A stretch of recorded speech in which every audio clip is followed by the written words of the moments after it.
pour qu'un régime tienne, il faut que le peuple y adhère. Et pour qu'il y adhère, il faut que ce régime-là ait une religion ou une idéologie.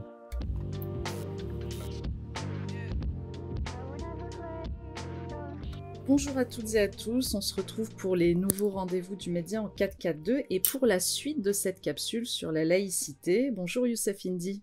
Bonjour. Alors avant de débuter, je voudrais vous rappeler de vous abonner à notre chaîne YouTube et d'activer la petite cloche.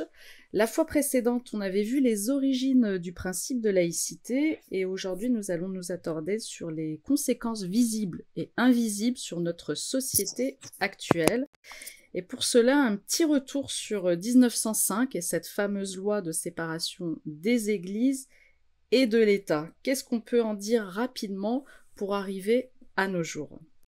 Alors, là, c'est pas, donc là, dans la loi de 1905, la loi de 1905 achève un processus, disons, de la Troisième République entamé dans les années 1880, une série de lois, comme je l'ai dit la fois précédente, contre les congrégations, contre l'Église, confiscation des biens de l'Église, suppression de certaines congrégations, confiscation donc de leurs bâtiments. Hein. Je l'ai dit, on les voit les traîner par terre.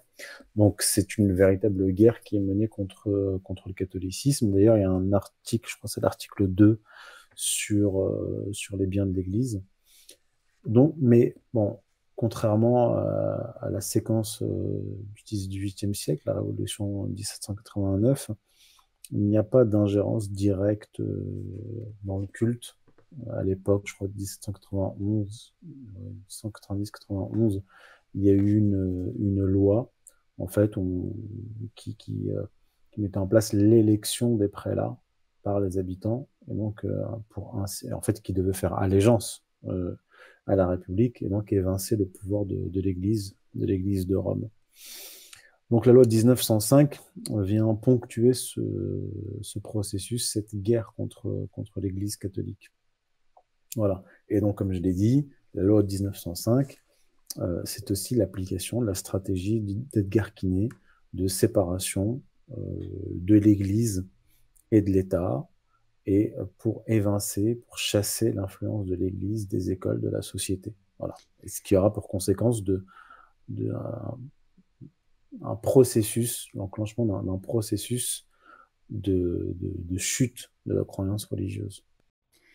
Quel rôle va jouer Jules Ferry dans ce processus et peut-on dire que finalement l'école sera la meilleure manière d'arriver au projet, d'arriver à installer cette laïcité et cette nouvelle religion? À l'époque de Jules Ferry, comme je l'avais dit, c'est Ferdinand Buisson qui s'occupe de l'instruction publique, donc des écoles.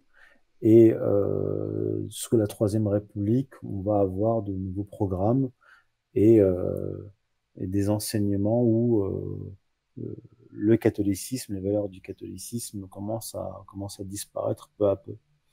J'avais rapporté dans mon livre d'ailleurs des éléments là-dessus où l'idéologie, disons, d'Edgar Quinet commence à pénétrer les écoles. Mais ce qu'il faut quand même dire, c'est que à cette époque-là, le niveau d'instruction était quand même très élevé. Donc, on a une Troisième République anti-religieuse, mais qui est très attachée au savoir et qui va avoir une vision comment dire, progressiste de l'école, dans le sens du progressisme de l'époque. Hein. Je ne parle pas du progressisme d'aujourd'hui. L'idée, c'est de faire progresser la société avec une population instruite, qui maîtrise les différentes matières, etc. Voilà. Donc mais le verre est dans le fruit et on en verra les conséquences plus tard. On passe d'un régime anti-religieux, mais qui défend encore les valeurs de l'excellence, à un régime anti-religieux qui enseigne carrément l'ignorance, pour reprendre les termes de Jean-Claude Michéa, et en fait, vous aviez encore même si le catholicisme était combattu, vous aviez encore des valeurs élémentaires fondamentales qui existaient. Là, aujourd'hui, on est tombé dans une forme même de nihilisme, de destruction, jusqu'à l'école où il y a une confusion même dans les genres. Voilà. Et à quel moment ce début de fracture se produit? Est-ce qu'on peut parler des années 60? Alors, oui, il y a des étapes, c'est-à-dire que les années 60, vous avez 1962-1965, le Concile Vatican II, qui va accélérer l'effondrement du catholicisme dans les pays et les régions catholiques, en Europe, au Québec, etc., et même en Pologne. Et donc en France, vous avez Vatican II, 62-65, et 1968, la révolution culturelle. Il est interdit d'interdire, la libération sexuelle, etc. Donc vous avez une séquence années 60, années 70 de destruction de la religion et destruction de ses valeurs, mais quasiment enchaînées. Et donc, à partir de là, la France va être sur une pente descendante. Ça va être la dégringolade au niveau des valeurs, ces valeurs-là traditionnelles et même les valeurs d'égalité, puisque le catholicisme, religion égalitaire, universelle et égalitaire, va contenir les forces inégalitaires françaises en France. Et vous allez avoir élection de Mitterrand en 81, 1983, le tournant de la rigueur, la libéralisation de l'économie, donc en fait la financiarisation de l'économie et le début du processus de la chute du niveau de vie et des inégalités qui vont s'exacerber de plus en plus. Donc en fait, l'effondrement du catholicisme va avoir des conséquences énormes sur la société française, catastrophiques. Quand on dit que la laïcité garantit la liberté de conscience, qu'est-ce que ça signifie? Ce sont des mots, ce sont des slogans, puisque je l'ai dit, la laïcité, c'est la religion de la République française, et l'objectif de cette République anticatholique, ça a été de détruire le catholicisme. Or, la liberté de culte dans une société où vous menez une guerre explicite puis implicite contre le catholicisme, en fait, c'est un slogan qui est contraire à la réalité. Puis va venir se greffer là-dessus la question de l'islam. C'est-à-dire que cette république anticatholique va provoquer l'immigration de masse. Donc l'immigration de travail, puis l'immigration de peuplement. Et il se trouve que, contrairement à ce qu'avaient voulu, enfin, ce que croyaient les républicains, les musulmans arrivés en France ne vont pas suivre le même processus que les catholiques, c'est-à-dire l'effondrement de leur religion, même si c'est le cas en réalité dans de nombreux cas. Et donc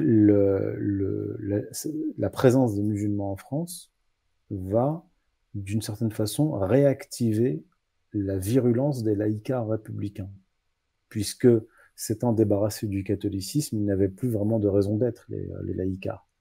Et ils vont trouver dans l'islam un ennemi, d'une certaine façon, un ennemi structurant, un ennemi qui va leur permettre d'exister, eux les laïcards, mais aussi la République. C'est ce qui explique aussi tout le discours d'une certaine droite républicaine, mais qui ne correspond pas du tout à la droite traditionnelle française, qui rompt avec le gaullisme, qui rompt avec même bien sûr avec le maurassisme. Je parle de Maurras. Hein. Et donc, qui va trouver dans l'islam un ennemi structurant et qui va donner à la République une sorte de raison d'être, de fonction. Et donc, la République française est là pour la défense soi-disant des femmes face à l'islam qui opprimerait les femmes. La République peut de nouveau se présenter comme le régime de la liberté, des lumières, etc., etc. Et ce discours-là va masquer en réalité une dérive du régime, une dérive autoritaire, une dérive totalitaire, en fait un obscurantisme républicain qui renvoie au aux premières années de la terreur, en fait, de la Révolution française, anti-religieux, et derrière ce discours anti-religieux, en fait, il y a une guerre contre le peuple. Donc, d'une certaine façon, on peut analyser ce laïcisme républicain anti-musulman comme une façon pour le régime républicain de se régénérer, notamment quand il a à sa tête des gens dits de droite, entre guillemets. Alors, est-ce que vous pensez que actuellement, ce régime républicain est seulement anti-musulman? En fait, il est anti-religieux. Il n'est pas seulement anti-musulman. Il est anti-catholique. Il est en fait, il est anti-musulman, mais d'une certaine façon, il a besoin de l'islam pour exister, comme je l'ai dit. Comme ils ont abattu le catholicisme, ils ont besoin d'une autre religion, d'une autre orthodoxie à combattre. C'est d'ailleurs ce que dit Vincent Payon quand il dit la République est contre toutes les orthodoxies. En fait, pas toutes, puisqu'elle n'est pas contre l'orthodoxie juive, puisqu'on vient de le constater. Hanouka est fêté dans les rues de Paris, en France, et même au palais de l'Élysée. Ça veut bien dire que le régime républicain ne combat pas toutes les orthodoxies. Il combat l'orthodoxie catholique, il combat l'orthodoxie musulmane, mais il va favoriser un réformisme, il va favoriser un réformisme musulman, on va mettre en avant à la télévision un imam homosexuel, on va mettre en avant des catholiques qui ne sont plus catholiques, vous voyez. Donc il y a cela, il y a un jeu très pervers et très ambigu que joue la République de ce point de vue-là. Alors justement, Et il joue l'opposition en plus entre musulmans et catholiques. En faisant venir de plus en plus d'immigrés, il installe une masse démographique musulmane et il pointe du doigt cette masse démographique musulmane comme étant un danger. Vous voyez. alors justement, vous avez évoqué la célébration d'Hanouka à l'Élysée. Hanouka, comme le Hamas. Comme... je vous laisse le dire, je vous laisse le dire. Est-ce que justement, sur cette célébration, est-ce que le principe de laïcité a été respecté par la République française? C'est une question très drôle parce qu'en fait, on nous dit, il y a un discours très opaque, comme j'ai dit, puisque en fait, le terme de laïcité ne veut rien dire en réalité. On nous dit que la laïcité, c'est la séparation des églises et de l'État. On nous dit que la laïcité, c'est la neutralité de l'État par rapport aux religions. Or là, on voit bien qu'il n'y a pas de neutralité puisque le président de la République fête Hanouka au palais de l'Élysée. En même temps, on nous dit qu'il n'y a pas de neutralité, mais l'État français, la République, a imposé une charte aux imams, à tous les imams de France, c'est-à-dire qu'il s'est ingéré dans le culte musulman, ce qu'il ne fait pas dans le culte catholique. Il a abattu la religion catholique, mais il n'est pas allé jusqu'à s'initier dans son culte. Donc en fait, on a une religion catholique qui a été détruite par cette République, on a une religion musulmane qui est attaquée et phagocytée même de l'intérieur par cette République qui s'ingère dans ses affaires et qui s'ingère dans la vie des individus, puisque la République dit que les femmes doivent s'habiller de telle ou telle manière, qu'elles ne doivent pas mettre le foulard ou pas. Donc la République vous dit même comment vous devez vous habiller. Mais cette même République va inviter le grand rabbin de France à l'Élysée, va fêter Hanouka, va défendre l'État d'Israël au nom en fait de la défense du peuple juif et donc du judaïsme, ce qui est là aussi très ambigu. Donc non, la République n'est pas neutre. Elle attaque certaines religions et elle en favorise une autre. Alors on va parler de l'école. À l'école, il y a la charte de la laïcité à l'école qui est affichée partout. Et il y a eu des lois qui ont été promulguées, notamment pour le non-port de signes religieux ostensibles. Et puis il y a eu une nouvelle polémique aussi récemment, à la rentrée là, de septembre 2023, autour de cette robe qu'on appelle la abaya. Qu'est-ce qu'on peut dire de tout ça? C'est une énième polémique. On en avait déjà eu une première, je crois, en 1988, sur les filles, les lycéennes voilées de Creil. Et donc, comment dire, c'est toujours dans cette même stratégie dont j'ai parlé, c'est-à-dire que on s'attaque aux tenues vestimentaires des femmes, on va s'attaquer au culte musulman, et on va s'attaquer en gros à la religion musulmane qu'on va désigner comme ennemie, et pour alimenter ce combat qui permet à la République de se légitimer dans sa posture contre, soi-disant, l'obscurantisme, on va développer des polémiques sans cesse. Et on va développer et on va provoquer des réactions hostiles le plus possible. Alors, cette histoire d'abaya, bon, déjà, l'abaya, c'est pas une tenue qui est traditionnelle du Maghreb, qui correspond pas en fait aux tenues de nos parents. Voilà, c'est toujours des tenues qui viennent de la péninsule arabique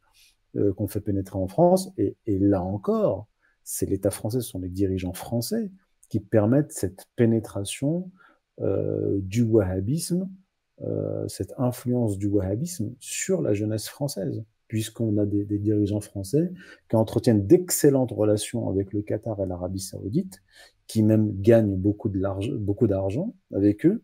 Je ne parle même pas des enquêtes de Georges Malbruno et de Christian Chesneau qui rapportent que un certain nombre d'hommes et de femmes politiques vont chercher des Rolex et autres à l'ambassade du Qatar, mais les contrats d'armement avec des rétrocommissions, etc., etc. Et qui acceptent de diffuser le wahhabisme, et avec le wahhabisme, les tenues vestimentaires des Saoudiens. Donc on laisse faire cela, cette pénétration, et ensuite, bah, c'est la tactique du pompier pyromane. C'est-à-dire qu'on allume le feu et on fait semblant de l'éteindre. Et on utilise en plus des gamins, des collégiens, des collégiennes, des lycéens, des lycéennes, pour alimenter ces polémiques-là et pour apparaître comme un régime éclairé qui défend la liberté, l'égalité homme-femme, etc. de la foutaise. Alors moi j'ai une petite question, ouais, d'ordre pratique on va dire. On imagine, je suis agent de la fonction publique, est-ce que j'ai le droit de porter en pendentif une croix ou une étoile de David ou le signe Allah? Est-ce que c'est possible sur le Alors, principe de la laïcité? alors si ma mémoire est bonne, parce qu'il faudrait que je révise toutes ces lois, c'est pas de signe ostensible. Oui, c'est ça. C'est-à-dire que si vous avez un collier mais qu'il est caché, ça ne pose pas de problème. Mais si vous le sortez, là, peut-être que moi, si c'est une croix et un Allah, vaut mieux le cacher. Si c'est une étoile de David, je pense que ça ira, il n'y aura pas de problème. Donc là, ce que vous êtes en train de me dire, c'est que il y a une laïcité qui n'est pas en La fait géométrie variable. voilà, oui. Oui, oui, bah, c'est la réalité.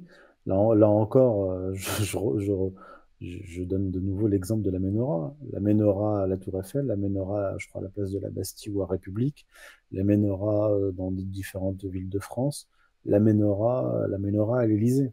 Voilà.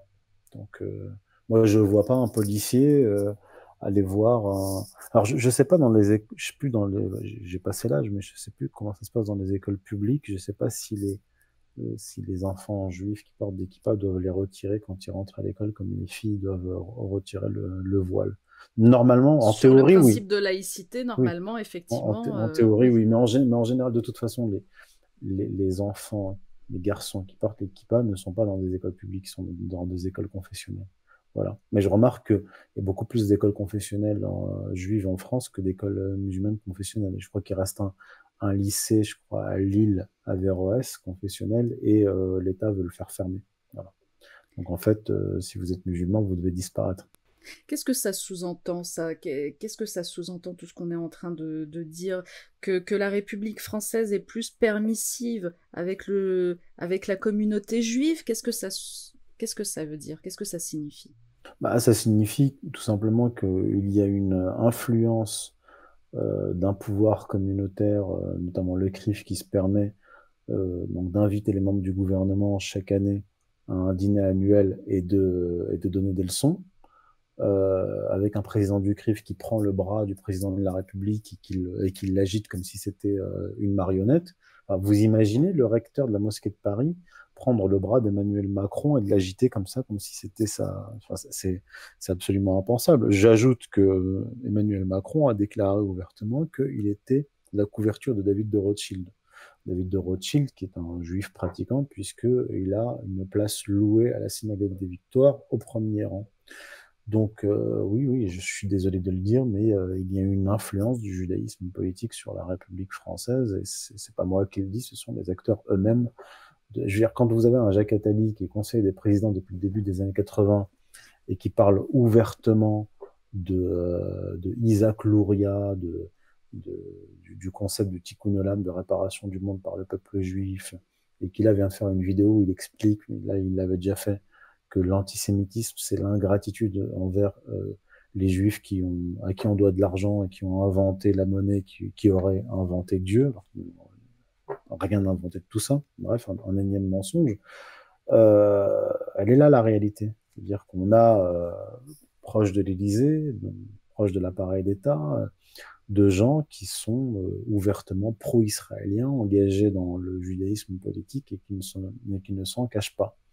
Voilà, donc moi, quand on me parle de cinquième colonne islamique en France, je veux bien, mais c'est pas un musulman qui conseille les présidents depuis 40 ans, c'est pas un musulman qui va à l'Élysée et qui dit tu dois déclarer une guerre à tel pays, ennemi des musulmans, comme le fait Bernard-Henri Lévy contre, par exemple, la Libye, contre la Syrie, etc., les ennemis d'Israël.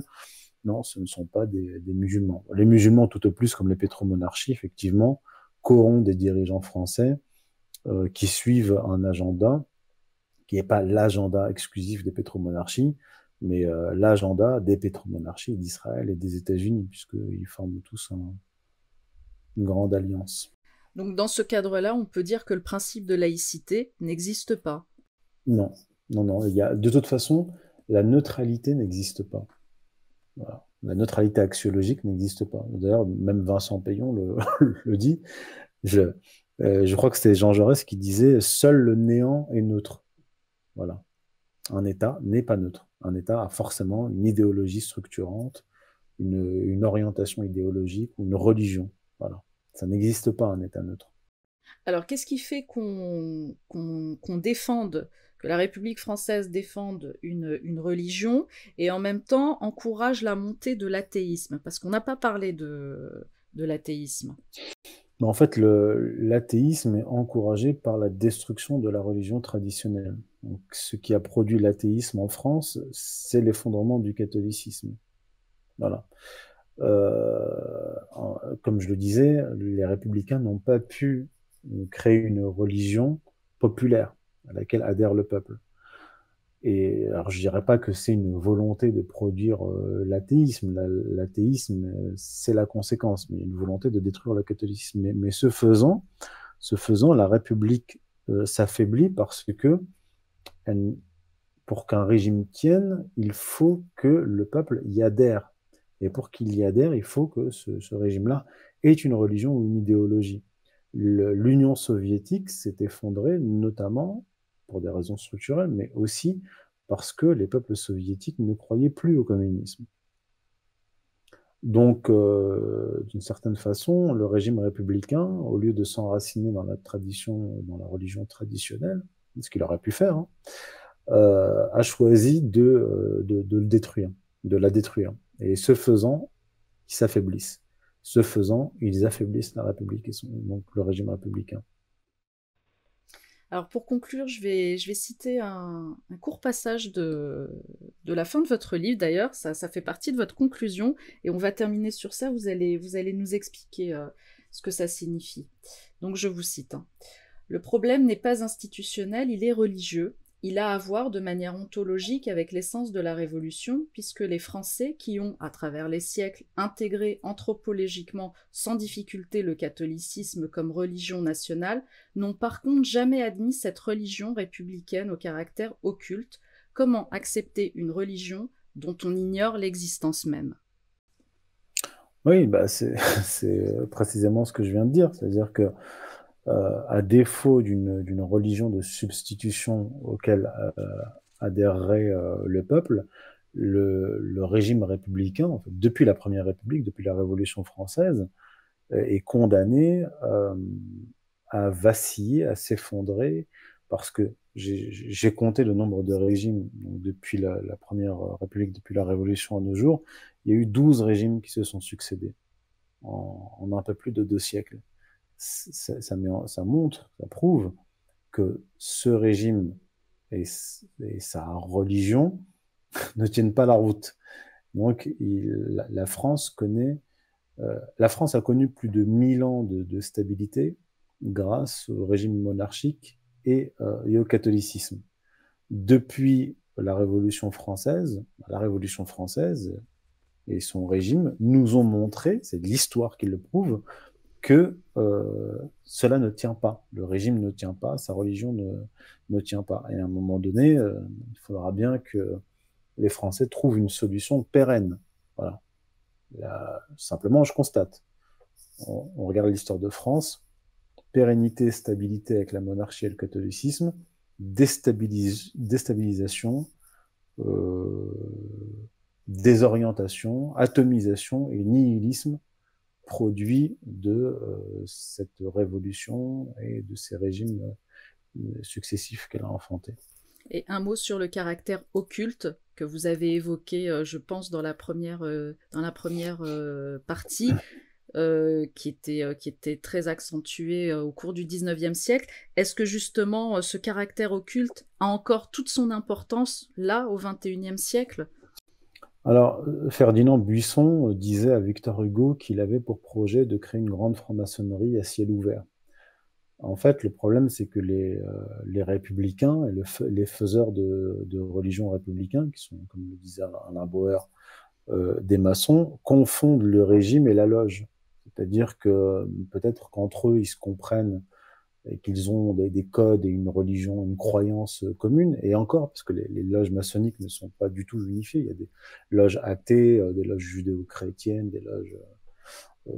bref, donc, et même le Grand Orient était déiste, puis il est devenu athéiste.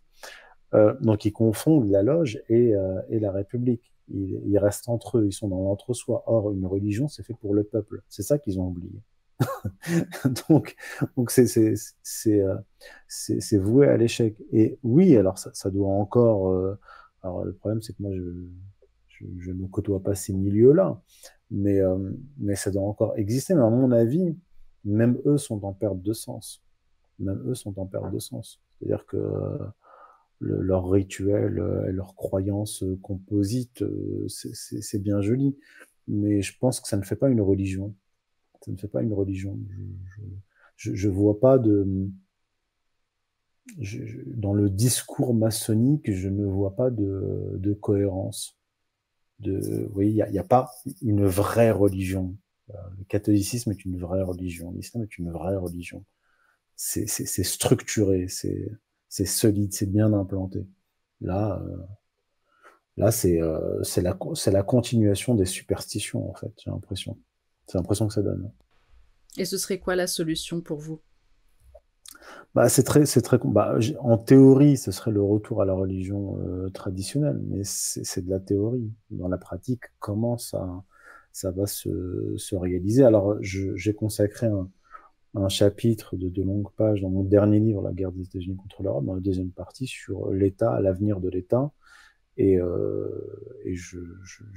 j'explique comment, selon moi, l'État peut se restructurer. Et pour se restructurer, il doit se réconcilier avec la religion. Voilà, donc ça implique une réforme théologico-politico-juridique. Mais j'ai pas le temps ici de développer. Je renvoie les gens à mon dernier livre. Je vous remercie, Youssef Indy. Merci d'avoir partagé. Je rappelle le Merci à nom vous. si les gens veulent en savoir plus. Je rappelle le nom de votre livre, La mystique sur la laïcité. La mystique de la laïcité. De la laïcité aux éditions Sigest, Six c'est ça? gestes, oui. Voilà. Paru en 2017. Mais toujours d'actualité. Toujours. Alors, cette capsule sur la laïcité est terminée. On va inviter les spectateurs à poser leurs questions dans les commentaires. Vous sélectionnerez parmi ces questions une à laquelle vous répondrez dans la prochaine vidéo. D'accord, très bien, avec plaisir. Eh bien, merci beaucoup à tous et à bientôt. À bientôt, merci.